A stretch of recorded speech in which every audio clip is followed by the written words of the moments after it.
वंदे मातरम बच्चों, कक्षा 8 साइंस विषय लेक्चर 4 चैप्टर 14 विद्युत धारा के रासायनिक प्रभाव में आज हम विद्युत लेपन यानी कि 14.3 विद्युत लेपन के बारे में पढ़ेंगे। साथ ही साथ इसमें हम चर्चा करेंगे कि विद्युत लेपन कैसे होता है। तो बच्चों, आपने एक साइकिल जरूर देखी होगी। जो नई साइकिल आती है एकदम व्यवस्थित चमचमाती हुई, अगर उस पर कोई खरोंच आ जाए तो वो दूसरे जो पहली जैसे दिख रही थी उस स्थिति से अपेक्षा उसकी स्थिति बदल जाती है। साथ ही साथ आपने महिलाओं को जरूर देखा होगा, वे महिलाएं जो आभूषण पहनती हैं, बहुत बड़े गहने सोने चांदी के, लेकिन ऐसे प्रतीत होते हैं कि वो सोने के बने हुए हैं। तो इन दोनों स्थितियों में आप ये देखते हैं कि जो चमचमाती साइकिल है उस पर खरोंच लग गया तो फिर से उस पर एक परत चढ़ा दी जाती है। साथ ही साथ आपने देखा कि महिलाएं जो आभूषण पहने हैं वे हमें सोने चांदी के जैसे लगते हैं, पर वो होते नहीं हैं, कुछ वास्तव में कुछ। तो उस पर क्या होता है कि वे इस पर एक परत चढ़ाए होते हैं सोने या चांदी की। ठीक है, तो इसी को हम विस्तृत रूप से चर्चा करेंगे बुक के माध्यम से। सबसे पहले यह है कि दोनों ही स्थितियां जो है, एक धातु के ऊपर दूसरी धातु की परत चढ़ी होती है। दो प्रयोग हमने आपको, दो चीजें मैंने बताई। एक साइकिल जो चमचमाती साइकिल थी उस पर खरोंच लग गया, खरोंच लगने के कारण उस पर क्या चढ़ाया गया, परत। तथा कुछ महिलाएं आभूषण पहनती हैं तो उस पर हमें ऐसा प्रतीत होता है कि सोने का है, तो उस पर भी एक धातु की परत चढ़ी हुई होती है। ये दोनों स्थितियों को समझने के लिए एक छोटा सा एक्टिविटी है जो मैं पढ़ता हूँ। इसको करने के लिए सबसे पहले आपको एक धातु की छड़ लेनी है। दो छड़े हैं, ये तांबे की प्लेटें हैं ये। उसके बाद तांबे की प्लेट लेने के बाद एक स्वच्छ बीकर लेना है, जैसा ये बीकर है। उस बीकर में आपको कॉपर सल्फेट का घोल मिलाना है। ठीक है, चाय के 2 चम्मच भरकर कॉपर सल्फेट, यानी चाय के जो 2 चम्मच चाय जो डालते हैं उसको 2 कॉपर सल्फेट में लेना है। अधिक चालक बनाने के लिए कॉपर सल्फेट के विलयन में कुछ बूंदें तनु सल्फ्यूरिक अम्ल की बनाएंगे, यानी चालकता अधिक हो जाए इसलिए तनु सल्फ्यूरिक अम्ल H2, ठीक है, तनु सल्फ्यूरिक अम्ल H2SO4 की कुछ बूंदें उसमें डालेंगे। तांबे की प्लेटें जो है, ये जो तांबे की प्लेटें हैं इसको रेगमाल जो होता है, लोहे को साफ करने वाला जो होता है, उसमें जंग लगी होती है तो छुड़ा देते हैं, उससे इसको थोड़ा सा साफ कर लेंगे। अब तांबे की प्लेट को एक बैटरी के दोनों टाइम में, ये जो बैटरी का चीज बना है इसको जोड़ देंगे यहाँ पे। उसके बाद कॉपर सल्फेट के विलयन को इसमें, जो कॉपर सल्फेट का विलयन है उसमें डुबा देंगे। तो ये 250 मिलीलीटर आंसू जल लेंगे, उसमें विलयन को पानी में डालकर ये कॉपर सल्फेट का विलयन बना लेंगे। ठीक है, अब जो परिपथ जो है लगभग इसमें जो धारा का प्रवाह है, परिपथ जो है लगभग 15 मिनट तक हम इसमें धारा बहने देंगे, आ जाए इसमें धारा। उसके बाद हम विलयन में से जो इलेक्ट्रोड हैं उनको हटा देंगे, मतलब इसकी जो धारा है उसको मतलब धारा का परिपथ बंद कर देंगे। अब ध्यानपूर्वक हम इसे देखेंगे, ये जो हमने प्रयोग किया इसको हम ध्यानपूर्वक देखेंगे। क्या इनमें से किसी एक में कुछ अंतर है, यानी ये जो प्लेटें हैं इनमें से दोनों में से किसी एक में कोई अंतर है? दूसरा चीज, क्या आप इन पर कोई परत चढ़े देखते हैं, यानी इन दोनों जो छड़े हैं इन पर कोई ऐसी परत चढ़ी है? ठीक है, दूसरी चीज, इस परत का रंग कैसा है, यानी इस पर कोई परत चढ़ी है और अगर परत चढ़ी है तो इसका रंग कैसा है?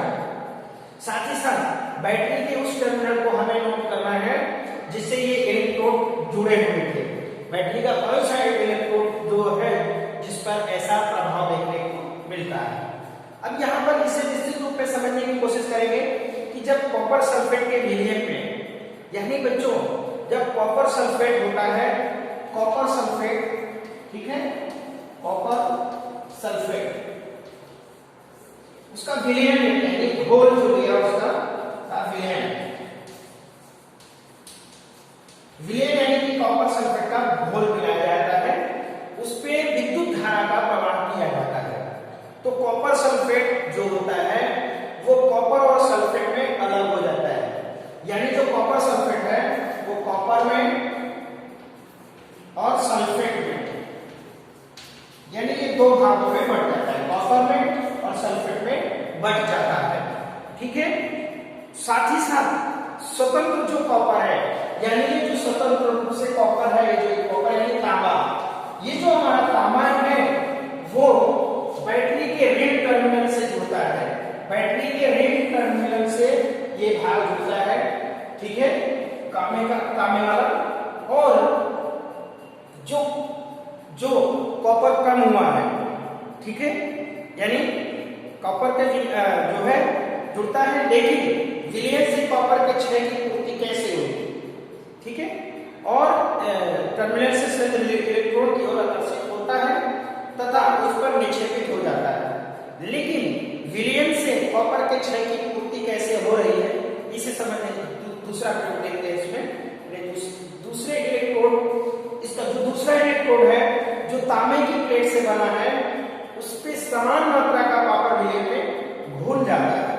इसी प्रकार विलयन से जो कॉपर कम हुआ है वो विलयन में पुनः स्थापित हो जाता है। ये प्रक्रियाएं चलती रहती है। बच्चों, इसका अर्थ ये हुआ है कि विद्युत लेपन प्रक्रिया में एक इलेक्ट्रोड से कॉपर दूसरे इलेक्ट्रोड में स्थानांतरित होता है।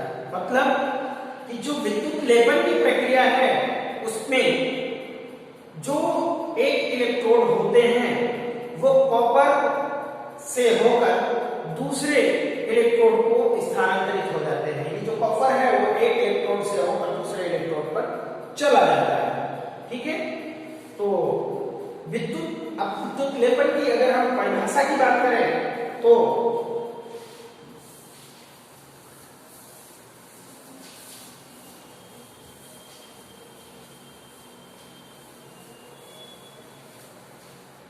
विद्युत लेपन क्या है? तो विद्युत द्वारा किसी पदार्थ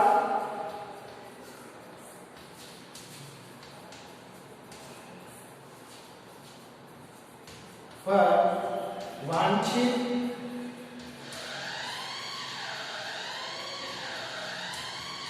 धातु की परत निक्षेपित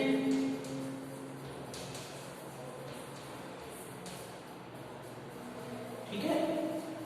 विद्युत द्वारा किसी पदार्थ पर वांछित धातु की परत निक्षेपित, वांछित मतलब हम अपने मन चाहे धातु की परत निक्षेपित करने की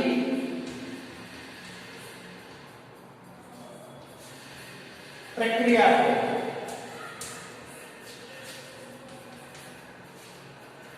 को विद्युत लेपन कहते हैं।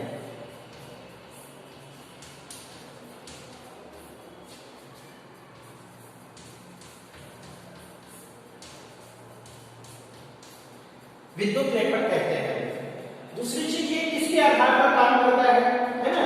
तो इसलिए विद्युत धारा के रासायनिक प्रभाव का एक सामान्य सा उपयोगी है। विद्युत धारा के रासायनिक प्रभाव का, ये जो विद्युत धारा है, विद्युत धारा के रासायनिक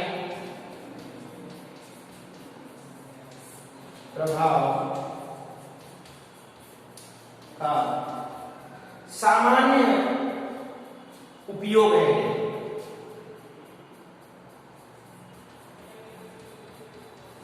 सामान्य उपयोग यानी कि विद्युत लेपन करना विद्युत धारा के रासायनिक प्रभाव का एक सामान्य उपयोग है, एक यूज है। ठीक है। इससे वास्तव में हम जो हमारे विद्युत लेपन अत्यंत उपयोगी प्रक्रिया है। कोई भी उद्योगों में धातु की वस्तुओं पे किसी दूसरी धातु की वस्तुएं की परत चढ़ानी हो या उसे विलोपित किए जाने वाली धातु की परत, कुछ ऐसे वांछित गुण होते हैं जो उस वस्तु की धातु में नहीं होते जिस पर उसे हमें निक्षेपण किया जा रहा है। जैसे कि आप देख सकते हैं कार के कुछ भाग स्नान गृह की टोटी, मतलब हमारे बाथरूम में जो टोटी होती है वो, गैस के बर्नर, साइकिल का हैंडल, पहिए की रिम, इस पर क्रोमियम का लेप लगा होता है। तो क्रोमियम जो होता है वो चमकदार दिखाई देती है, क्रोमियम चमकदार दिखाई देती है, ये संक्षारित नहीं होती, मतलब इसका क्षारण नहीं होता है। और अगर उसमें खरोच भी आ जाए तो उसका ये प्रतिरोध करता है, यानी खरोच आने पर, यहाँ खरोच आएगा तो बिल्कुल नहीं आएगा, मतलब उसको बिल्कुल होने ही नहीं देगा। तो किसी पूरी वस्तु को क्रोमियम से बनाना आर्थिक दृष्टि से व्यवहारिक, यानी आर्थिक दृष्टि से व्यवहारिक नहीं है। क्रोमियम से बनाना मतलब बहुत ही आर्थिक दृष्टि से सही नहीं है, उसके लिए ज्यादा खर्च आएगा। इसीलिए वस्तु को किसी सस्ती धातु से बनाते हैं और इस पर केवल क्रोमियम की परत ही चढ़ा देते हैं, यानी छेदित कर देते हैं। जो हमारे आभूषण है बनाने वाली सस्ती धातुओं पर चांदी अथवा सोने का विद्युत लेपन करते हैं, और ये आभूषण हमें देखने में हमारे चांदी के जैसे या सोने के जैसे ही बच्चों प्रतीत होते हैं, लेकिन सही मायने में देखा जाए तो ये हमारे सोने और चांदी के होते नहीं। दूसरी चीज, देखने में सोने और चांदी के जैसे लगते हैं, इस वजह से हमें हमारा सामने वाला व्यक्ति देखेगा कि हाँ इसने सोने की जैसी चीजें पहनी है। हाँ, हमारी साइकिल की जो हैंडल है वो बहुत चमकदार है, इस पर कभी खरोच आने के बाद वो खरोच नहीं लगेगी, इसलिए ये हमारे लिए बहुत ही उपयोगी होते हैं और हमें सस्ते में मिल जाते हैं। दूसरी चीज, खाद्य पदार्थों के भंडारण के लिए, जो खाद्य पदार्थ हैं उनके भंडारण के लिए उपयोग में किए जाने वाले, जो हमारे घरों में जैसे टीन का डिब्बा है, जब हम लोग आटा पिसाते हैं तो उसमें टीन के डिब्बे में रखते हैं, है ना, उसके ऊपर भी टीन पे विद्युत का लेपन, लोहे के ऊपर टीन का जो है विद्युत लेपन किया जाता है।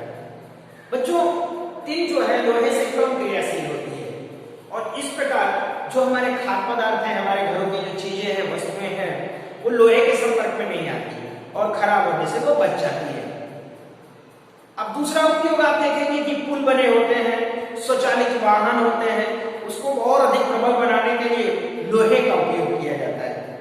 ठीक है बच्चों, इसलिए किया जाता है कि लोहे से संक्षारित होने तथा जंग लगने की प्रवृत्ति उसमें होती है, अतः इसे संक्षारण और जंग लगने से बचाने के लिए लोहे पर जिंक का अवक्षेपण किया जाता है, यानी जिंक को निक्षेपित किया जाता है, अवक्षेपण नहीं, निक्षेपित किया जाता है। ठीक है, तो विद्युत लेपन का हमारे व्यवहारिक जीवन में बहुत ही उपयोग है। विद्युत लेपन कारखानों में उपयोग किए जा चुके विलयनों का निपटारा किया जाना भी एक बहुत बड़ी समस्या है, जो इसे दूर किया गया। ये एक प्रदूषणकारी अपशिष्ट है और हमारे पर्यावरण संरक्षण के लिए इस प्रकार के प्रदूषकों के निपटारे के लिए विशिष्ट दिशा निर्देश दिए गए हैं बच्चों। तो आज हमारे इसमें हमने विद्युत लेपन के बारे में चर्चा किया और यहीं से हमारा लेक्चर खत्म होता है। जय हिंद।